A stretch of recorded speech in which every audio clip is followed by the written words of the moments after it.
Anong pwedeng gawin sa lupa sa paso na maraming insekto at ants? Minsan may frog.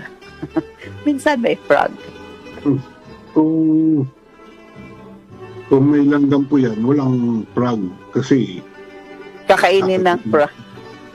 kakagatin pati nung langgam yung frog.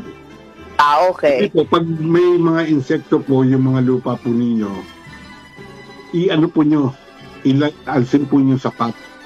Okay. Ilagay nyo lang po sa, maglatag po kayo ng sako, ibuhos po nyo doon, pabayaan po nyo doon, ibilad po nyo sa araw para mawala po yung insekto. Bago po meron po kayong ibang lupa pa, idagdag nyo na doon para mas gumanda po yung lupa. Pero ibilad nyo muna po, mas maganda po yung ibilad ninyo.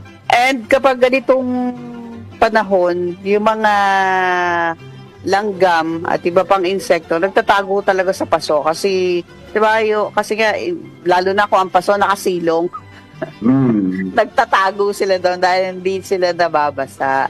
So, yun yung